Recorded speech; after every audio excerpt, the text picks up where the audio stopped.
नमस्कार, जय भीम, आदाब, सत श्री अकाल। साथियों, सबसे पहले तो मैं आप पत्रकार बंधुओं का धन्यवाद करूंगा आज की इस प्रेस कॉन्फ्रेंस में आने के लिए। आज बहुत ही महत्वपूर्ण मुद्दे पर बात करने के लिए आप सबको बुलाया है। आप सब जानते हैं अभी 16 तारीख को इलेक्शन कमीशन ने प्रेस कॉन्फ्रेंस किया और उसमें चुनाव की घोषणा की। 7 चरण में चुनाव कराने की घोषणा की और घोषणा करने के साथ साथ उसमें कई बातें ऐसी देखने में आई हैं जो बेहद ऑब्जेक्शनेबल हैं, जो ऐसा कहीं लगता ही नहीं है कि कोई चीफ इलेक्शन कमिश्नर बोल रहा है। ऐसा लगता है जैसे भारतीय जनता पार्टी का कोई पदाधिकारी बोल रहा है। वो देश के लोगों की मजाक उड़ा रहा है। देश में जो सिविल सोसाइटी के लोग अपनी वोट की चोरी रुकवाना चाहते हैं, वो सिर्फ इतना चाहते हैं कि हमारी वोट जिसको हम दे रहे हैं उसी को जाए, ये भरोसा तो पैदा हो। लेकिन वो सबका मजाक उड़ा रहे हैं, कह रहे डब्बा लेके घूम रहे हैं कुछ लोग, ये डब्बा है और आप जो लेके घूम रहे हैं वो क्या है। आपके लोग जो मशीन गाड़ी पर रख के मोदी की गारंटी का कार्ड लगा के घूम रहे हैं वो क्या है। क्या चीफ इलेक्शन कमिश्नर और उनका पूरा चुनाव आयोग क्या भारतीय जनता पार्टी के लिए काम कर रहा है, क्या मोदी जी के लिए प्रचार के लिए काम कर रहा है।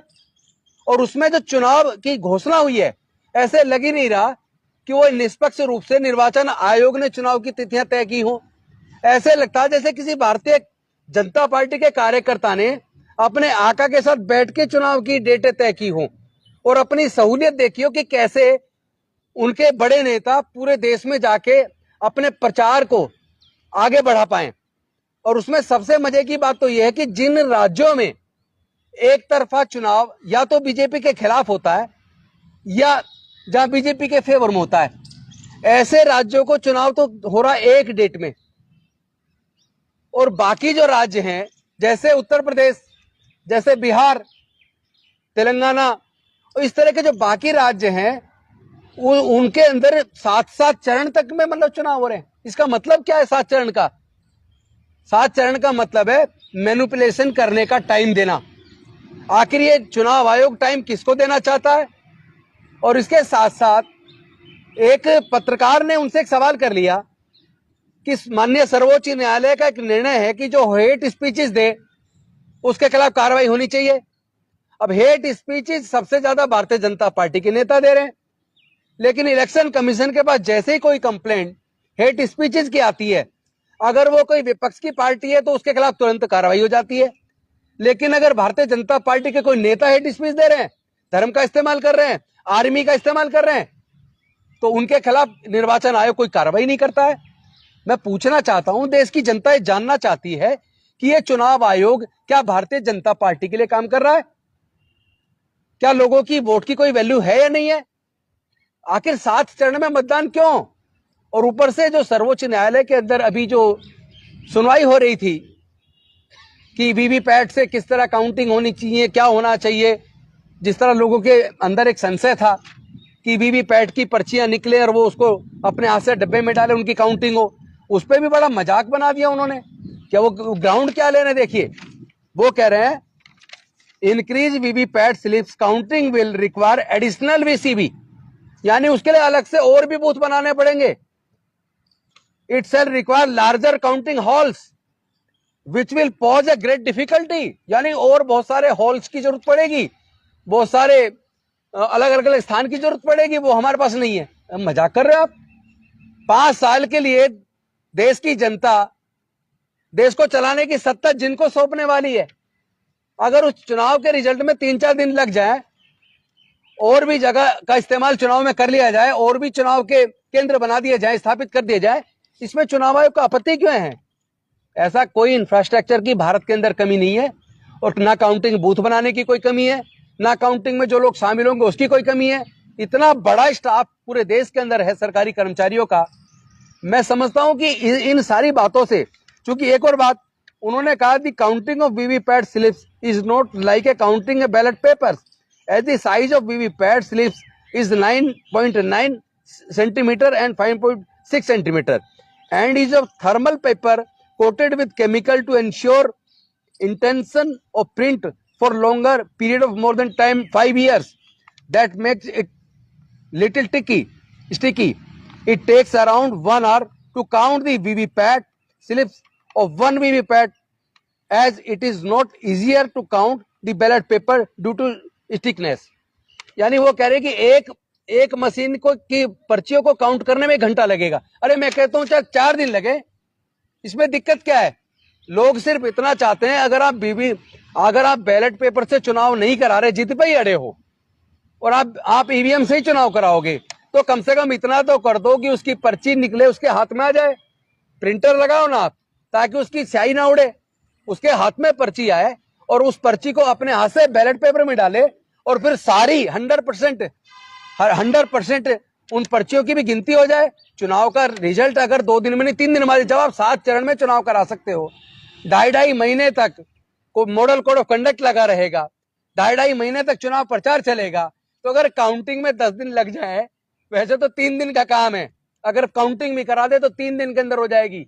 मैं कहता हूं अगर 5 दिन भी हो जाए, उसमें आपत्ति क्या है? 5 साल के लिए सरकार चुन रहे हैं, जनता 5 साल के लिए उनके हाथों में सौंप रही है देश को चलाने की बागडोर, तो उसमें दिक्कत क्या है? ऐसे कई राज्य आप देखिए, अमेरिका का देखिए, कई महीनों लगते हैं चुनाव की प्रक्रिया पूरी होने में।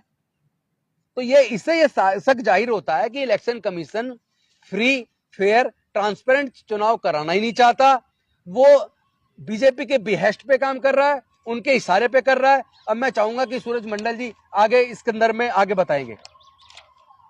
जय भीम। चुनाव आयोग के मुख्य चुनाव आयुक्त को मैं बताना चाहूंगा कि यह एक संवैधानिक पद है और उस संवैधानिक मर्यादा में रहकर इलेक्शन हो सकता है, और हो ही नहीं सकता है, किया जा रहा है, तो मैं समझता हूं उन्हें इस पद पर बने रहने का कोई हक नहीं। और दूसरी बात, मैं इंडिया गठबंधन के नेताओं को विशेष रूप से धन्यवाद देना चाहूंगा। कल बंबई में जो समापन भाषण था राहुल गांधी के भारत जोड़ो न्याय यात्रा का, जहां तमाम विपक्षी दलों ने यह माना कि ईवीएम जो है उस पर संदेश सही है और वीवीपीएटी की पर्चियों को गिना जाना चाहिए। इसके साथ ही मैं इस अपील को आज दोहरा रहा हूं कि जो तमाम संगठन हमारे साथ, किसान संगठन के जो साझा किसान मजदूर मोर्चा और जो एडवोकेट साहब हमारे साथ बैठे हैं, बलराज जी, ये सारे लोग जो हैं, जो एक कॉल दिए हैं, जो ये है कि 23 मार्च शहीद भगत सिंह जी के, सुखदेव के, राजगुरु के शहादत दिवस पर पूरे देश के लोग भाजपा भगाओ राष्ट्रीय उपवास रखें। उस पे मैं आमंत्रित करता हूं राजनीतिक दलों को भी कि आप हमारे इस उपवास में शामिल हों और इसको एक वृहद और जनता की आवाज बनाने में हमारी मदद करें। इसके साथ ही मैं आमंत्रित करता हूं जो हैशटैग उस दिन यूज होगा, और कल 19 को सर्वोच्च न्यायालय में वीवीपीएटी की लगी हुई थी केस, उसको 3 अप्रैल कर दिया गया है। कपिल सिब्बल और प्रशांत भूषण उसमें मेंशन किए हैं, आज कल सुना जाना चाहिए। और हमारा हैशटैग है ECI_RSS, संघीय चुनाव आयोग कल के लिए, और 23 मार्च के लिए हमारा जो हैशटैग है भाजपा भगाओ देश बचाओ और ईवीएम हटाओ देश बचाओ। ये दोनों मैं तमाम साथियों से अपील करता हूं। हमारे वीडियोस अलग अलग जारी हो चुके हैं, उनके आधार पर आप अपना हमें समर्थन दें, हमें नहीं, अपनी बात को जोर से और एक शांतिपूर्ण तरीके से, संवैधानिक तरीके से रखें। मैं आत्मजीत जी को आग्रह करता हूं कि वो आए।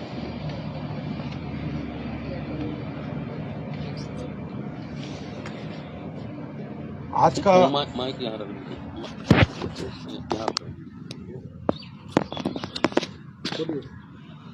आज पधारे सभी पत्रकारगण और हमारे ईवीएम संयुक्त मोर्चा के, संविधान बचाओ संगठन के, और तमाम वो सिविल सोसाइटी के, चाहे वो ओबीसी हों या वो दलित समाज से हों या वंचित समाज से हों, और साझा किसान मजदूर मोर्चा की तरफ से मैं खुद इस मीटिंग में आज आपकी प्रेस कॉन्फ्रेंस में संबोधन कर रहा हूं, और आप लोगों को ये बताना चाहता हूं कि 13 तारीख की जो मीटिंग हमने दिल्ली में की, उसमें 100 से ज़्यादा किसान और मजदूर संगठनों ने हिस्सा लिया, ईवीएम के मुद्दे पर हमने गहन चर्चा की और शाम को 4 बजे उस पर हमने एक प्रेस कॉन्फ्रेंस की।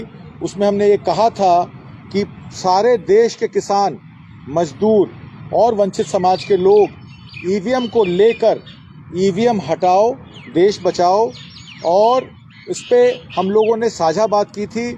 और शायद इस प्रेस कॉन्फ्रेंस की वजह से जो आप साथियों के द्वारा की गई थी, उसके बाद ही इंडिया गठबंधन में आपने कल देखा जो उनका समापन हुआ भारत जोड़ो न्याय का, उसमें उन्होंने साफ साफ ये कहा कि जब पर्ची पे काउंटिंग मांग रहे हैं हम लोग, तो क्यों नहीं जानी चाहिए, वो दी जानी चाहिए और उसका हक हमें मिलना चाहिए।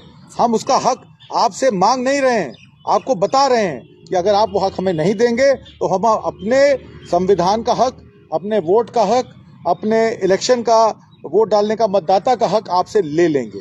तो ये बात हमने कही और कल वहाँ पर बहुत संख्या में लोगों ने ईवीएम को ये कहा कि आप जो पर्ची पे काउंटिंग करें, आप बैलेट पे उस पर्ची को डालें और काउंटिंग करें।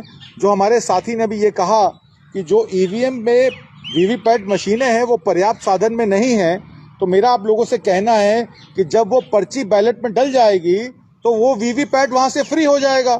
अगर आपके पास उनकी संख्या कम है तो आप दूसरी जगह, क्योंकि आप 7 चरणों में इलेक्शन करा रहे हैं, तो वो मशीनें आप वीवीपैट के प्रिंटर की कहीं और भी भेज सकते हैं। ज़रूरी थोड़ी ना है आपको वीवीपैट मशीनें भी लॉक एंड की में रखनी है या स्ट्रांग रूम में रखनी है। तो ये उनका जवाब है। दूसरी चीज़, हम लोग जिस तरीके से अब इसको बढ़ाने की कोशिश कर रहे हैं कि ईवीएम का मुद्दा जो है वो अब जो है वो मेन मुद्दा बन गया है और राजा की जान जो है वो ईवीएम में फंसी है, जो कि तोता है उसका।